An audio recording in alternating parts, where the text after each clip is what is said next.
Reefi gaachanni Oromoo waraanni bilisummaa Oromoo karoora sakattaa waboo bilxiginnaan baafattee imalaa jirtu fashaleesse. Waraanni mootummaa PP Liizii Kibbaa sakattaa waboo guyyaa 3 walitti fufiinsaan raawwate. Gootichi waraanni bilisummaa Oromoo gootummaa fi cichoominaan dura dhaabbachuun injifannoo addaa galmeesse. Sakatteensa ijibbaataa PP geggeessaa jirtu kana waraanni bilisummaa Oromoo irra aanuun mooraa diinaa yaaddeessaa jira. Gama biraatiin waraanni bilisummaa Oromoo zoonii kaabaatti humna waraanaa jajjabee haaraa leenjisaa ture eebbisuun gara dirree qabsootti bobbaasuu beeksisee jira. Bal'ina odeessaalee kanneen guutuusaa qindeeffannee jirra hanga xumuraatti nu faana tura.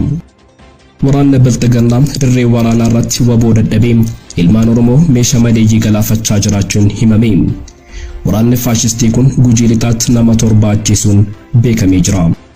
Lolli humnoota waraanaa Tigraay fi hidhattoota Affaar gidduutti geggeeffamu jabaatee itti fufuunis yaaddoo guddaa biyyattii ta'ee jira. Waraanni mootummaa Itoophiyaa gara daangaa Tigraayitti feemaa jiraachuunis beekame. Shamarra kafuunee kabajamtoota hordoftoota keenya odeeffannoolee wayitaawaa eebila 2022 kan guyyaadhaa qabannee jirra. Hanga xumura odeeffannoo keenyaatti nu faana turaa jecha kanneen chaanaala YouTube keenyaa faaraa taatan subscribe gochuun maatii chaanaala keenyaa ta'a. Odeeffannooleen wayitaawaa biyya keenyaa saffisaan akka isin qaqqabuuf qophii keenya like gochuun akkasumas share gochuun hiriyoota keessaniif qooduun nu faana tura. Qophii keenya irratti yaada qabdan ammoo koomentii keessatti barreessuun nuuf qoodaa. Odeeffannoo keenya guyyaa har'aa waliin turtii gaarii.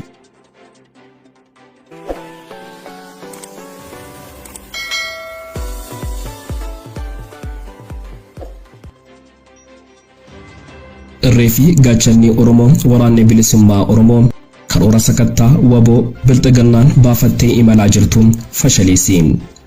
Waraanni mootummaa PP Liizii Kibbaa sakattaa waboo guyyaa 3 walitti fufiinsaan irratti raawwate. Waraanni bilisummaa Oromoo gootummaa fi cichoominaan dura dhaabbachuun injifannoo addaa galmeesse. Sakatteensa ijibbaataa PP geggeessaa jirtu kana waraanni bilisummaa Oromoo irra aanuun mooraa diinaa yaaddeessaa jira. Gama biraatiin waraanni bilisummaa Oromoo zoonii kaabaatti humna waraanaa jajjabee leenjisaa ture eebbisuun gara dirree qabsootti bobbaasuu beeksisee jira. Waraanni bilisummaa Oromoo zoonii Kibbaa godina Gujii Ba'aa keessatti haleellaa raawwachuun karoora sakattaa waboo PP baafattee fashaleesse. Gootichi waraana bilisummaa Oromoo zoonii Kibbaa sakattaa waboo waraana mootummaa PP Liizii Kibbaan guyyaa 3 walitti fufiinsaan irratti raawwataa ture gootummaa fi cichoominaan dura dhaabbachuun injifannoo cululuqaa galmeessee jiraachuu beeksise. Haaluma kanaan lola guyyaa kaleessaa geggeeffameen reefi gaachanni sabaa waraanni bilisummaa Oromoo godina Gujii Ba'aa keessatti taasiseen hanga gabaasni kun qindaa'etti waraana sirna PP 30 yoo ajjeefamu 50 madaa'uun gariin galaanatti naqanii harkaan qabanii jiru. Sakatteensa ijibbaataa PP baafatee geggeessaa jiru kana waraanni bilisummaa Oromoo irra aanuun mooraa diinaa raasaa jiraachuun dhaga'ame. Guutuu gabaasa kana akka nugeen kan isin qaqqabsiisnu ta'a. Gama biraatiin waraanni bilisummaa Oromoo zoonii kaabaatti humna waraanaa jajjabee leenjisaa ture eebbisuun gara dirree qabsootti bobbaasuu beeksisee jira. Waraanni bilisummaa Oromoo zoonii kaabaatti humna haaraa leenjisee eebbisuun bobbaaf qopheessuu ibse. Waraanni bilisummaa Oromoo zoonii kaaba Oromiyaa Walloo keessa socho'u ajjeechaa jumlaa Shawaa Roobiititti dhalattoota Oromoo 10 wallaansaaf deeman ambulaansii keessaa buusuun irratti raawwatame bu'uura godhachuun bifa haaraan kan of ijaare ta'uu mul'isa. Ibsi quunnamtii hawaasaa waraana bilisummaa Oromoo. Haleellaa eenyummaa giddugala godhatee garee finxaaleeyyii Amaaraa seeraan ala of ijaaree hidhatee socho'uu fi humnoota naannoo Amaaraatiin Oromoo Walloo irratti raawwatamu ammas hin dhaabbanne. Haleellaa sababa eenyummaa isaatiin ummaticha irra ga'u kanaaf gocha duguuggaa sanyii waraanaa Abiy Ahmad ummaticha irratti raawwatu ga'umsaan qolachuuf humna kana itti fufiinsaan ijaaruun barbaachise jira. Ibsi kun waraanni bilisummaa Oromoo zooniiwwan biroottis humna haaraa leenjisee eebbisuu itti fufee jira. Waraanni bilxiginnaa dirree waraanaa irratti waboo dadhabee ilmaan Oromoo meeshaa maleeyyii galaafachaa jiraachuun himame. Waraanni faashistii kun godina Gujii lixaatti nama 7 ajjeesuunis beekamee jira.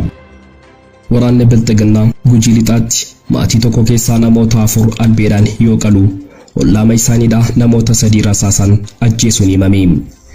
Waraanni Bilxiginnaa bitootessa 28 2022 godina Gujii lixaa aanaa Bulee Horaa ganda Yaabaa Sireetti maatii tokko keessaa namoota 3 kan maqaan isaanii Daddacha Buusee, Ushoo Qilxaa, Agaa Muudaa fi Jiyoo Shuuxxee jedhaman albeedhaan yoo qalan Ayyalaa Daakuu, Taaddasaa Irbaa fi Gobana Booruu kan jedhaman ammoo ollaama isaaniitti rasaasaan ajjeesuu maddeen himan.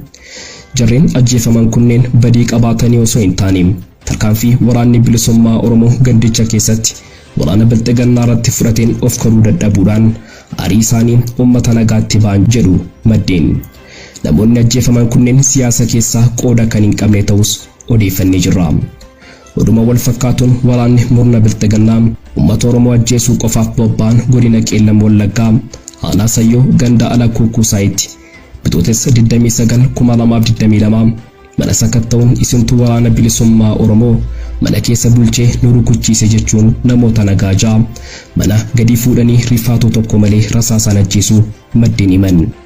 Namootni barii tokko malee ajjeefaman kun maqaan isaanii Mitikuu Raagaa, Takkilee Faqqadaa, Gammadaa Toliinaa, Lalisaa Takkilee, Eebbisaa Dabalaa fi Nigisee Maammoo kanneen jedhaman ta'uun beekamee jira. Ajjeechaa sanyii duguuggaa kana namoota 4 iddoo tokkotti mana keessaa gadi fuudhanii jilbeenfachiisanii kan ajjeesan yoo ta'u, Lalisaa Takkilee fi Gammadaa Toliinaa abbaan isaanii obbolaa ta'uu maddeen himanii jiru. Takkilee Faqqadaa barataa mana namaa taa'ee baratu yoo ta'u, Mitikuun Raagaa ammoo soddaa keessummaa sanbata darbe cidii mana ajjeechaan itti raawwatame waan tureef iddoo biraarraa garas imalee ta'uudhaan kan odeeffanneen. Namoota lama haadhaa fi ilmaan aadde Nigisee Maammoo fi ilma isaanii Eebbisaa Dabalaa mucaa umrii 14 immoo seerratti ajjeesan. Namootni ajjeefaman kun yeroo ajjeechaan kun raawwate kan awwaalamanii fi namoota 3 boolla tokkotti haadhaa fi ilma immoo boolla tokkotti yoo awwaalan mucaa isa keessummaa immoo reeffa isaa biyyatti galchanii jiru jedhame. Waraanni sirna faashistii Bilxiginnaa ajjeechaa sanyii duguuggaa kana kan raawwateen lola waraana bilisummaa Oromoo waliin guyyaa sana gandicha keessatti raawwateen du'aa fi madoo konkolaataa 10 ol erga kaafateen lolli xumuramee waraanni bilisummaa Oromoos naannichi erga uummataaf jecha gadhiisee booda waraanni faashistaa biyya ajjeechaa kana raawwachuu maddeen dabalanii ibsanii jiru. Lolli humnoota waraanaa Tigraay fi hidhattoota Affaar gidduutti geggeeffamu jabaatee itti fufee. Naannoo Affaaritti humna addaa naannoo Affaarii fi humna addaa naannoo Tigraay gidduutti lolli itti fufee jiraachuu maddeen Reuters naannoo sanaa gabaasan. Kamisa darbe mootummaan Bilxiginnaa fi mootummaan naannoo Tigraay lola dhaabuuf waliigaltee irra ga'uu isaanii beeksisanii turuun ni yaadatama. Waliigalteen kun dhagaamee utuu hin turiin garuu mootummaan naannoo Tigraay waliigaltee wal sossobuuf ooluu hin qabnu jechuun ibsa baasee turuun isaa ni yaadatama. Gabaasni dhaabbata deeggarsa namoomaa waabeeffachuun bee akka ifoomsutti wiixata darbe lolli jabaan humna addaa naannoo Affaarii fi loltoota Tigraay gidduutti geggeeffamuudha. Lola kana hordofee loltoonni Tigraay aanota naannoo Affaar 6 to'annoo isaanii jala oolchanii jiru. Dubbiimaan mootummaa naannoo Tigraay obbo Geetaachoo Raddaa dhimma kana ilaalchisuun akka jedhanitti lolli gama Tigraay fi Affaariin geggeeffamaa jiru akka hin jirree fi naannoo daangaatti humna isaanii jabeeffachaa jiraachuu himanii jiru. Reuters garuu maddeen isaa eeruun akka gabaasetti lolli humnoota naannoo lameenii jidduutti itti fufee geggeeffamaa jiraachuu mirkaneeffadheera jedhe. Waraanni mootummaa Itoophiyaa gara daangaa Tigraayitti fe'amaa jiraachuunis beekame. Deeggarsa namoomaaf jecha dhukaasa dhaabuu kan labse mootummaan Itoophiyaa lola biraatiif qophaa'aa jiraachuu Boolomberg dabalatee maddeen oduu garaagaraa gabaasaa jiru. Mootummaan naannoo Amaaraa immoo lafoota humnoota Tigraay jala jirtu waraanaan bilisa baasuuf waamicha taasisee jira. Mootummaan federaalaa fi Tigraay waraana dhiiga dhangalaasisaa ji'oota 17 booda dhukaasa dhaabuu erga labsanii guyyootiin lakkaa'amanii jiru. Qabatni isaas deeggarsi namoomaa uummata waraanaan miidhame akka dhaqqabuuf kan jedhu. Haa ta'utii garuu erga dhukaasa dhaabuun labsamee booda waraanni mootummaa hedduu konkolaattota 32 magaalaa kibba Tigraayitti dhiyoo jirtu qobboo keessatti kuufamaa jiraachuu Boolomberg gabaasee jira. Humni dabalataa gara daangaa naannichaa bobbaafamaa jiru deeggarsa namoomaa gara Tigraay galuuf eegumsa taasisuuf ta'a warri jedhan jiru. Mootummaan Tigraay garuu ija shakkiin ilaala. Dubbiimaan mootummaa Tigraay Geetaachoo Raddaa sochii waraanaa taasifamaa jiru kun daandii deeggarsa namoomaa eeguuf kan kaayeffate miti jedhan. Kantiibaan magaalaa Qobboo obbo Addisuu Wadaajoo bilbilaan dubbiseen jira kan jedhe gabaasni Bloomberg. Mootummaan naannoo Amaaraa fi uummanni naannichaa waliigaltee dhukaasa dhaabuu kana hin fudhanne jechuun natti himanii jiru jedheen. Pirezidaantiin mootummaa naannoo Amaaraa Yiliqaal Kaffaale tibbana dubbii mana maree naannichaaf dubbataniin mootummaan federaalaa fi naannolee lakkoofsa humna waraanaa dabaluuf karoorfachuu ibsan. Kana milkeessuuf raayyaan ittisa biyyaa of ijaaruu, of leenjisuu fi of jabeessuu irratti bobbaafamee jira jechuun qophiin waraanaa taasifamaa jiraachuu akeekanii jiru. Mootummaa naannoo Amaaraa aanaaleen to'annoo humna to'atee jiru humna waraanaatiin tikfachuu fi waraana itti fufuuf ejjennoo qabatee jira jedhama. Naannichi lolli xumuramee jira yaada jiru akka hin fudhanne gaazexaan Riippoortar gabaasee ture. Gaazexaan Riippoortar pirezidaantii mootummaa naannoo Amaaraa Yiliqaal Kaffaalee waabeeffachuun akka gabaasetti naannoo Amaaraa bakkoota humnoonni Tigraay to'atanii jiran keessatti rakkoon beelaa fi dheebuun hammaatee jira. Naannoo rakkoon beelaa fi dheebuu jiru kana bilisa baasuuf mootummaan federaalaa humna waraanaa qabu hunda walitti qindeessee sochoosuu qaba jechuun mootummaan naannoo Amaaraa waamicha taasisee jira. Mootummaan naannoo Tigraay ibsa karaa damee haajaalaa naannichaatiin baaseen mootummaan Itoophiyaa deeggarsa namoomaaf jecha dhukaasa dhaabee jedhus hanga ammaatti deeggarsi namoomaa qilleensaanis ta'e lafoon naannichaa akka hin seenne ibsee jira.